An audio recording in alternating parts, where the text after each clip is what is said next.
परंतु त्यावेळी देखील भक्त प्रल्हादाने प्रभू विष्णूंचं नामस्मरण केलं आणि प्रभू विष्णूंनी त्याला साथ दिली, परंतु यामध्ये होलिकाच जळून खाक झाली, नष्ट झाली, तिची राख झाली आणि भक्त प्रल्हाद मात्र वाचला।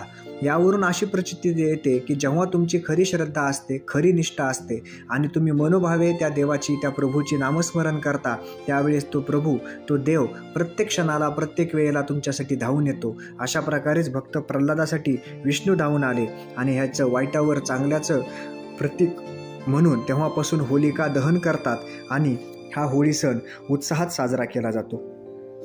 महाराष्ट्रात होळीच्या दिवशी समिधा म्हणून काही लाकडे मंत्रोच्चाराच्या उच्चारात जाळतात आणि पेटलेल्या होळीभोवती बोंबा मारत प्रदक्षिणा घालतात आणि काही ठिकाणी नारळ देखील अर्पण केले जाते।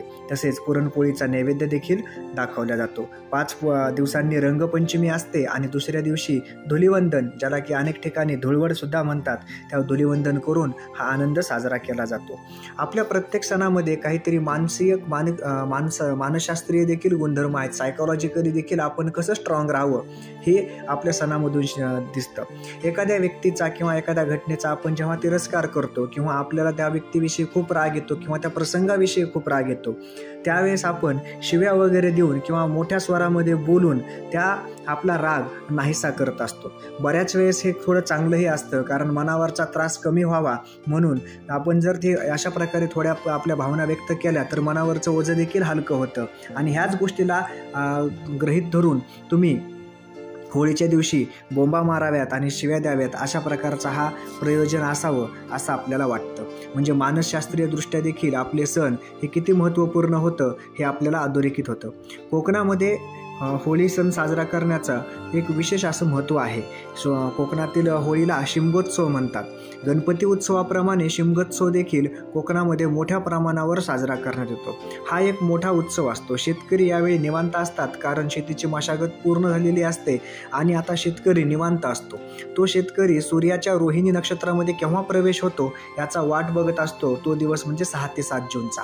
तोपर्यंत हा शिमगोत्सव तिथं साजरा असतो। विशेषतः रत्नागिरी जिल्ह्यामध्ये मोठ्या प्रमाणामध्ये हा सण साजरा होतो। पौर्णिमेच्या रात्री तिथे होम केला जातो, त्याला भद्रेचा होम असं देखील म्हटलं जातं। फाल्गुन शुक्ल पंचमीला काही ठिकाणी छोटी होळी लावतात। गावामध्ये देवी देवतांच्या पालख्या देखील फिरतात। होल्टा होम नावाचा देखील एक प्रकार चिपळूणमध्ये सावर्डे येथे होतो।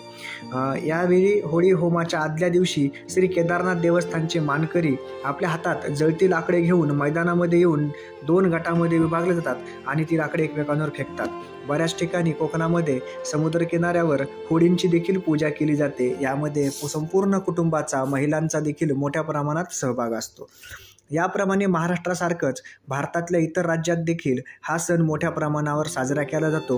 विशेषतः वृंदावनला आणि पुष्करला मोठ्या प्रमाणामध्ये होळी उत्सव साजरा केला जातो आणि रंगोत्सव देखील साजरा केला जातो। वेगवेगळ्या ठिकाणी वेगवेगळ्या नावांनी देखील भारतामध्ये होळी सण प्रचलित आहे।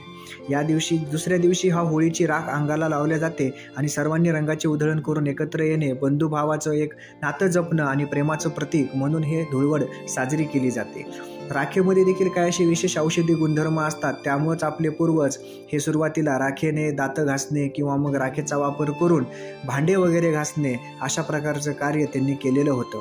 आता भारतामध्ये उत्तर प्रदेशामध्ये या सणाला लठमार होळी म्हणतात।